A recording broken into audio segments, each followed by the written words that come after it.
સુરતના અડાજણ વિસ્તારમાં વહેલી સવારે જ્વેલર્સની દુકાનમાં ચોરીની ઘટના સામે આવતા પોલીસ દોડતી થઈ ગઈ હતી। અડાજણના પલ્મોનાસ જ્વેલર્સમાં ચોરીની જાણ થતાં અડાજણ પોલીસનો કાફલો તાત્કાલિક ઘટનાસ્થળે પહોંચી ગઈ હતી। ઘટનાની ગંભીરતાને ધ્યાનમાં રાખીને સુરત ક્રાઇમ બ્રાન્ચની ટીમ પણ તપાસમાં જોડાઈ હતી।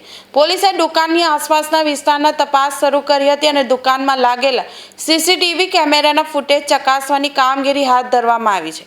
ચોરી કેવી રીતે અને કેટલા મુદ્દામાલની થઈ તે અંગે પોલીસ દ્વારા તપાસ કરવામાં આવી રહી છે। સાથે જ્વેલર્સના સ્ટાફની પણ પૂછપરછ શરૂ કરવામાં આવી છે। આરોપીઓ સુધી પહોંચવા માટે સ્થાનિક પોલીસ અને ક્રાઇમ બ્રાન્ચ દ્વારા અલગ અલગ ટીમો બનાવી તપાસ શરૂ કરવામાં આવી છે। પોલીસ દ્વારા આસપાસના માર્ગો તેમજ સંભવિત શંકાસ્પદ હિલચાલ અંગે પણ માહિતી એકત્ર કરવામાં આવી રહી છે। ચોરીની આ ઘટનાને પગલે જ્વેલર્સ વેપારીઓમાં પણ ચિંતા જોવા મળી રહી છે। પોલીસ ટૂંક સમયમાં આરોપીઓને ઝડપી પાડવા પ્રયાસ કરી રહી છે।